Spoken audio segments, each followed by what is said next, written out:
What would be worse? Your brother shooting your father in the head during a temper tantrum? Or your brother extorting you of all your money in exchange for not revealing one of your darkest secrets? What if both of these troubled individuals were brothers themselves? This is the reality of the Connor brothers, two of the main characters in Irish-British playwright, screenwriter, and director Martin McDonagh's brilliant Lonesome West.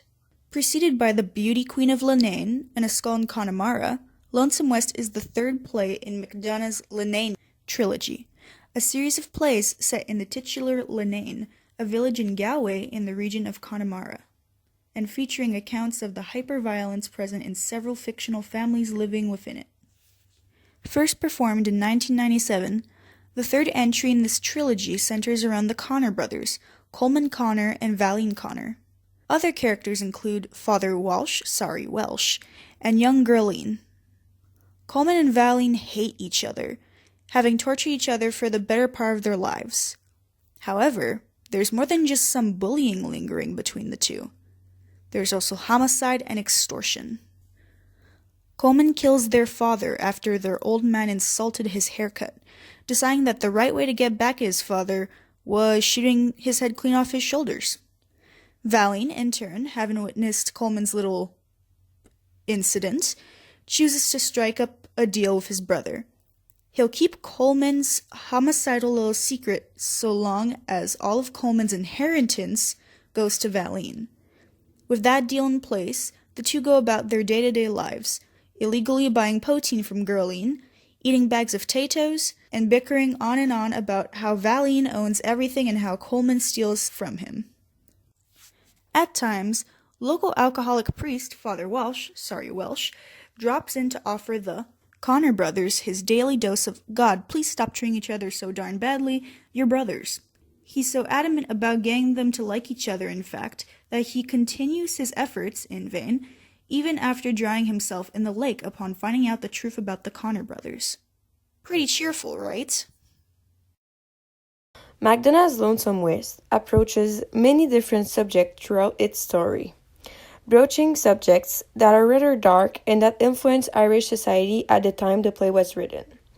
One of the most significant themes in the play is that of religion and the consequences it had on the population.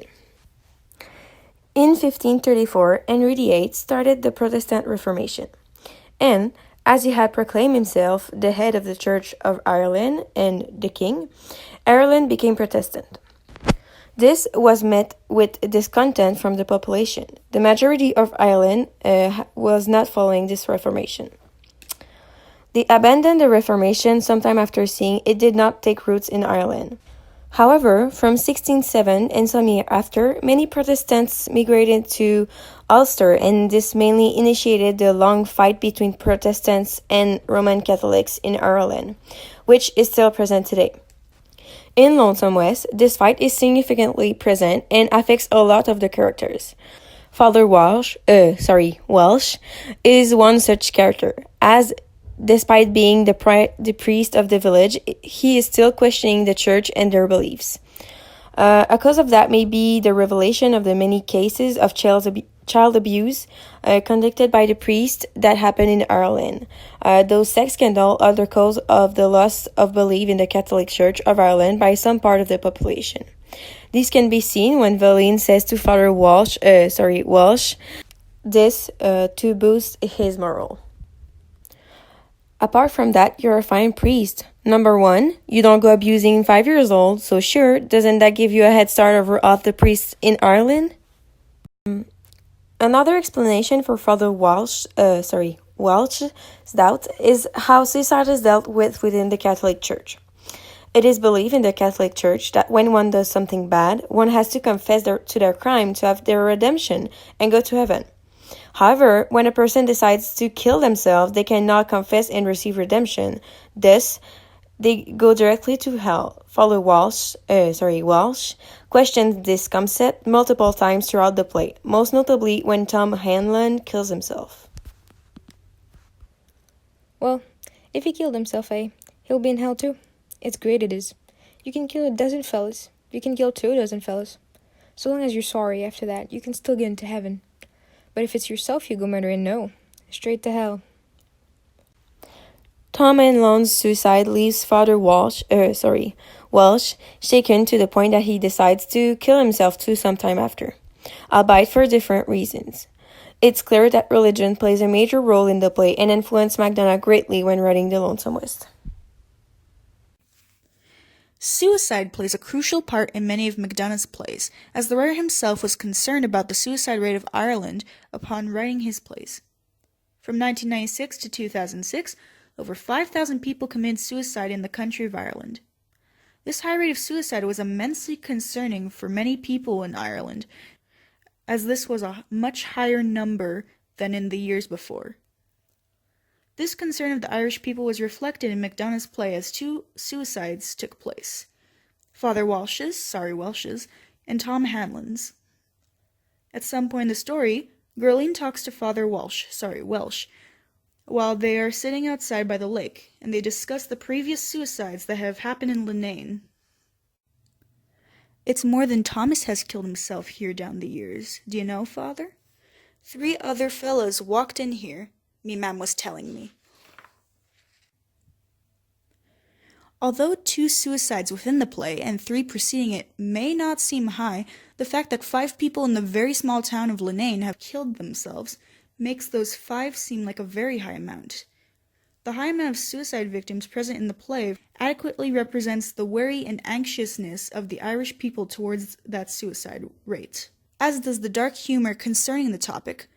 The Connor brothers' reaction to the suicides attesting to the unsettling regularity of the topic in Leenane. The high death rate is entirely attributed to suicide, though, as from the 1960s up until even debatably now, Ireland was part of a violent conflict between itself and Britain.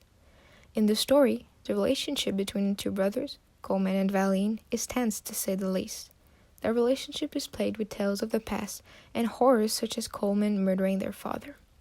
This relationship can easily represent the one between Ireland and Britain during the years that the book was written, as the relationship was just as tense as the brothers' relationship. For instance, Valine can be seen extorting Coleman of all his money and keeping him away from Valine's possessions. Valine parallels Britain, taxing Coleman, or Ireland, into poverty and controlling him. What's more is that, throughout the story, the brothers find themselves in a war of sorts, as they are seen constantly battling and arguing, just like the conflict between Ireland and Britain, both of these conflicts sometimes resulting in physical violence. Towards the beginning of the play, one of these fights between Valine and Coleman happens, Coleman jumping up and grabbing Valine by the neck, and Valine reciprocating in the same way. This fight parallels the many conflicts between Ireland and Britain, such as the Downing Street mortar attack. The 2 wars, the familial one in the play and the political one in real life, both experienced a ceasefire. In the play, the brothers agreed to a ceasefire between them after receiving Father Welsh's letter following his suicide. This ceasefire mirrors the 1994 ceasefire between Britain and Ireland that took place after multiple bombings. Despite both of these ceasefires, the relationship between Britain and Ireland is still incredibly tense, the 2 countries being on alert for any bombings and attacks that could happen at their border, especially with the Brexit deal taking place, as it could mean reinstating the hard border between the 2, something that would restart the numerous murderous attack.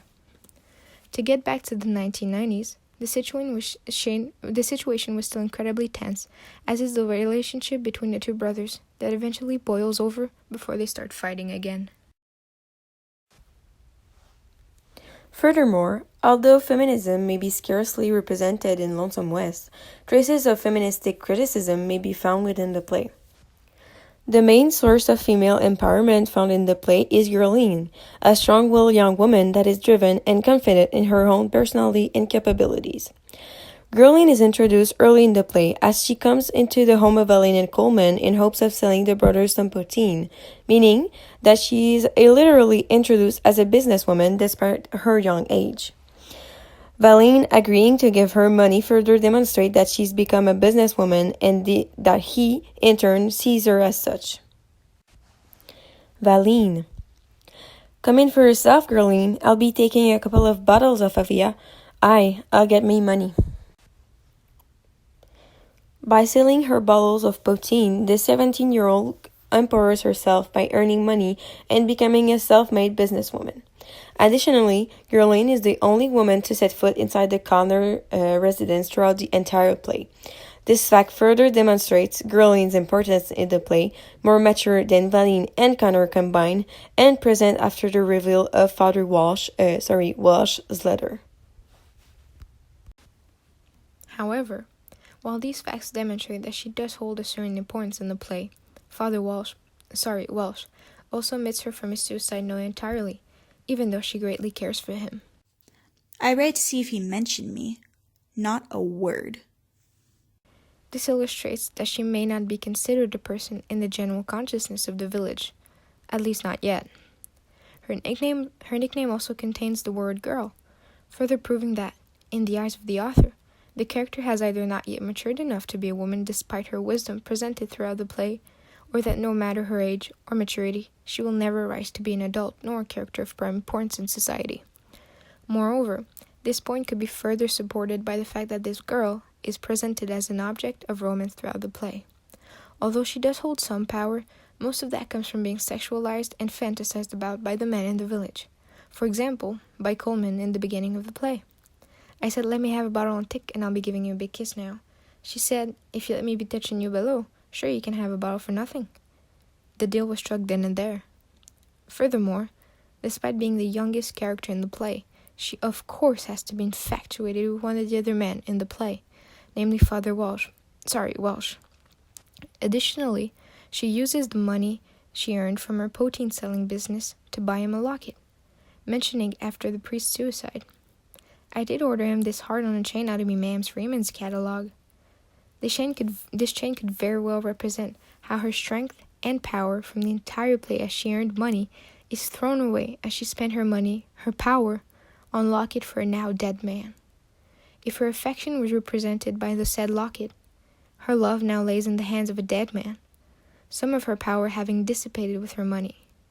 What more is that Father Walsh's death leaves her as mentally unstable. They talk about putting her somewhere for feck's sake.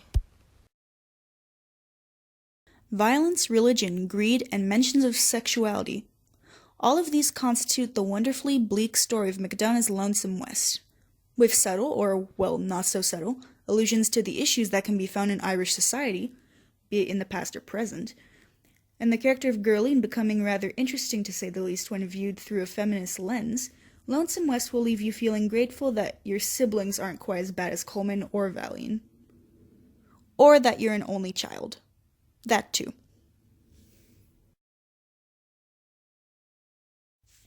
It's just Walsh is so close to Welsh, father. I hate this fucking village.